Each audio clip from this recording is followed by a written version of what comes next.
Саламатсыздарбы, Нурес каналында жаңылыктар топтому акыркы сааттардагы жаңылыктар менен таанышып алыңыздар. Бүгүнкү жаңылыктардан кыскача. Дарыгерлер коронавирустан коркуп массалык түрдө өлкөгө чыгып же жумуштан кетип жатышабы? Экс-депутат Камчыбек Ташиев премьер-министр Мухаммедкалый Абылгазиевди командасы менен отставкага кетүүсүн талап кылды. Атамбаев элге кайрылуу жасады.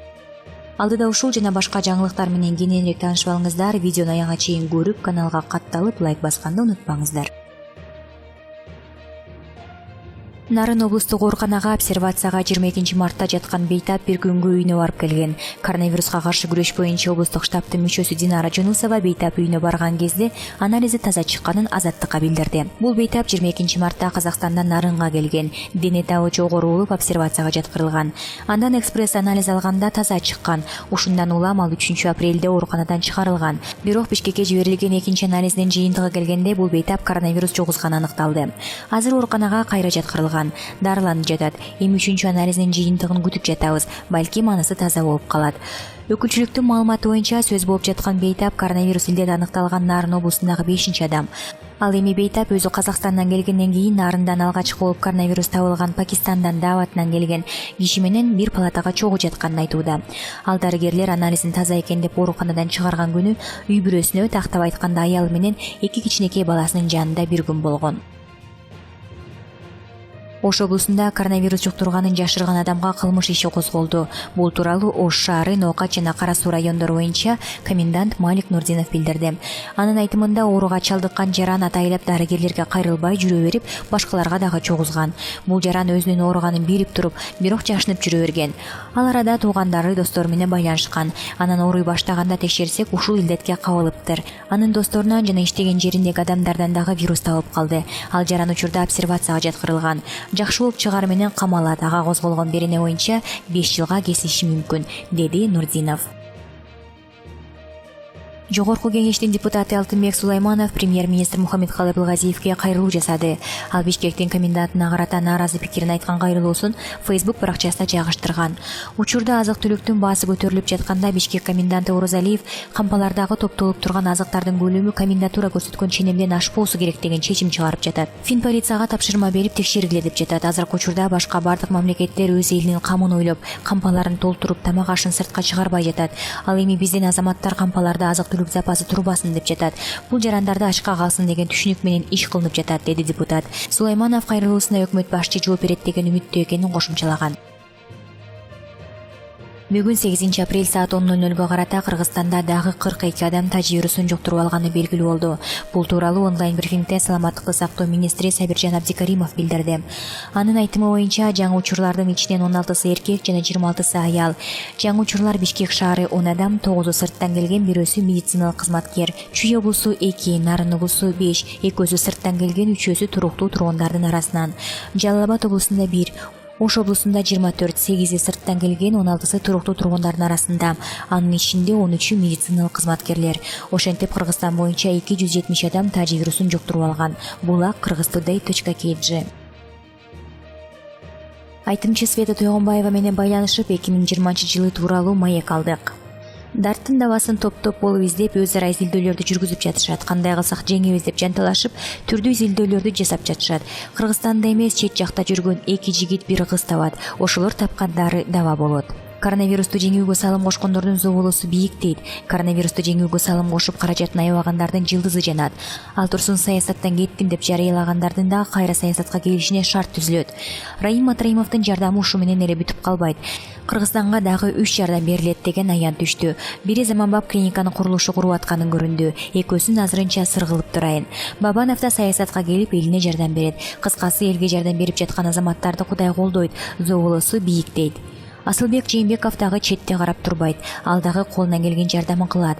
Пирматов да кол кабыш кыла баштаганы көрүнүп турат. Ташиевдин жолу ачылды, буюрса мындан ары эл колдойт. Булак nazarnews.kg. Бүгүн 8 апрелде экс-депутат Камчыбек Ташиев премьер-министр Мухаммедкалый Абылгазиевди чет өлкөдө калып кеткен мекендештерин алып келүүгө алгылыктуу аракет жасабай жаткандыгы үчүн командасы менен отставкага кетүүсүн талап кылды. Урматтуу премьер-министр, кайдыгерлик, тоотбостук, жөнөмсүздүк сапаттарыңыз менен кыргыз элибизди кор кылдыңыз. Эмне үчүн башка чет өлкөлөрдө калып кайтып келүүгө үлгүрбөй калган биздин мекендештерибизди кайтарып алып келүүгө аракет жасабай отурасыз? Бул чет өлкөлөрдөгү биздин ата-уулдарыбыз мигрант болуп, бала бакчасын, ата-энесин, мамлекетин багып жүрүшөт эмеспи? Алардын убагында тапкан акчалар керек да, өздөрү керек эмеспи? Мамлекет ар бир жаран үчүн күрөшүүгө аракет жасаш керек. Ал эми сиз өлкөнүн премьер-министри катары милдеттүү түрдө ал адамдар үчүн бардык мамлекеттик рычагтарды колдонушуңуз керек.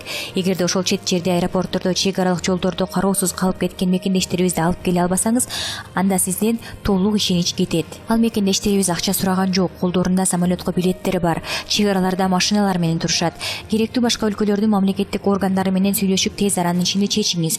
Ушундай кыйчылаш учурда элдин керегине жарабасаңыз, анда отставкага кетиңиз, командаңызды кошуп ала кетиңиз. Эл үчүн жанын берип иштей ала турган ата-уулдарыбыз четтен табылат. Элдин да, өзүңүздүн да убактыңызды текке кетирбеңиз. Чечиңиз маселени. Камчыбек Ташиев, экс-депутат. Ушул тапта УКМКнын тергөө абагында отурган мурунку президент Алмазбек Атамбаев өз кайрылуусунда мындан 10 жыл мурун 7 апрель күнү кыргызстандыктар кандуу режимди кулаткан деп белгиледи.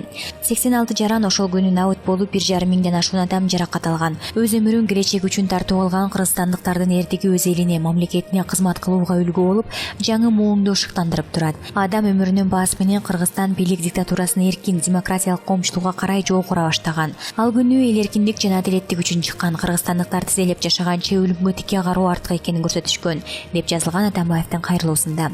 Мындан тышкары Алмазбек Атамбаев кыргыз эли үй бүлөлүк кландык режимдин оор кесепеттерин эч качан унутпасын белгилеп, мамлекеттик бийлик туура бийде тууган жок, тууганды бийде ыйман жок деген акылман сөздү айтылгандай иштөөгө тийиш экенин айтып берген. 2010-жылдын 7 апрелде Кыргызстанда 87 адамдын өмүрү кыйылган. Элдик толкундоодон кийин Курманбек Бакиев башында турган бийлик кулатылган. Анын ордуна Роза Отунбаева жетектеген убактылуу өкмөт бийликке келген. Алмазбек Атамбаев убактылуу өкмөт жетекчисинин биринчи орун басары болгон.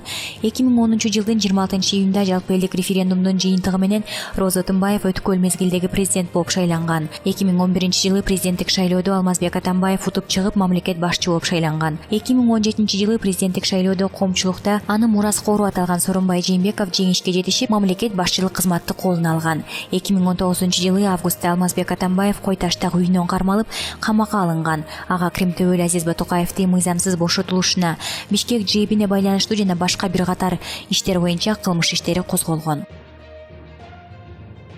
Стефани Гришем АКШнын президенти Дональд Трамптын басма сөз катчысы кызматынан кетип, офиске жубайы Мелания Трамп кайтып келет. Бул тууралуу чет элдик маалымат булактар билдирүүдө. Маалыматка ылайык, Ак үйдүн басма сөз кызматы Гришемдин отставкага кетүүсүнүн себебин жана анын милдеттерин ким аткараарын тактаган жок. Гришемдин жаңы кызмат ордуна токтолсок, ал АКШнын биринчи айымынын аппаратын жетектейт жана анын басма сөз катчысы болот. Мелания Трамптын айтымында Гришемдин өз милдетин мыкты аткара тургандыгына шек жок, анткени ал өзүн чындыгы лидер катары көрсөткөн. Буга чейин News.ru Дональд Трамп чалгындоо коомунун башкы инспектору Майкл Анкисонду кызматтан кетирүүгө ниеттенип жатканын жазып чыккан. Ал маалымат берүүчүнүн арызын карап чыккан. Анын аркасы менен Трампка карата импичмент процесси башталган. АКШнын президенти башкы инспектордун милдетин аткаруучу адамдарга толук ишеним көрсөтүү маанилүү экендигин түшүндүргөн. Ал эми антиксан жөнүндө антип айта албайт. Булак Назар News.kg. Белоруссияда дарыгерлер жана медициналык кызматкерлер коронавирус эпидемиясынан коркуп, массалык түрдө эмгек көргүүгө чыгып же жумуштан кетип башташты. Бул тууралуу Подъем басылмасы жазып чыкты. Маалыматка ылайык, Минск жана Витебск шаарындагы ооруканалардын кызматкерлери алардын клиникалары эки тараптуу пневмониянын кызыктай түрү менен ооруган бейтаптарга толгонун айтышкан. Биз эмне болуп жатканын түшүнүп жатабыз да. Ал тууралуу айтууга болбойт. Анткени Витебск клиникалык ооруканасынын дарыгерлери кырдаал тууралуу айтып коюп, прокуратура ары бери көпкө сүйрөдү. Бизде ооруканада пенсия курагында иштегендер бар. Алар алгач пландуу өргүүгө арыз жазып, андан ары төлөнбөгөн өргүүгө чыгуу тууралуу арыз жазып жатышат, деген врач. Анын айтымында өргүүгө чыгам, болбосо жумуштан кетем деп коркуткан дарыгерлер абдан көп. Ал эми Минск шаарында иштеген дарыгер дагы акысыз өргүүгө арыз жазганын билдирген. Мен азырынча арызга кол коюшабы, ошону күтүп жатам. Жумушту жоготуп алуудан коркпойм. Дарыгерлер бардык жерде керек. Мен шарт болсо иштегенден баш тартпайм. Бизде мисалы учурда бейтап эч кандай шарты жок. Тери венерологиялык бөлүмүндө жатат. Бул кооптуу көрүнүш, деген дарыгер.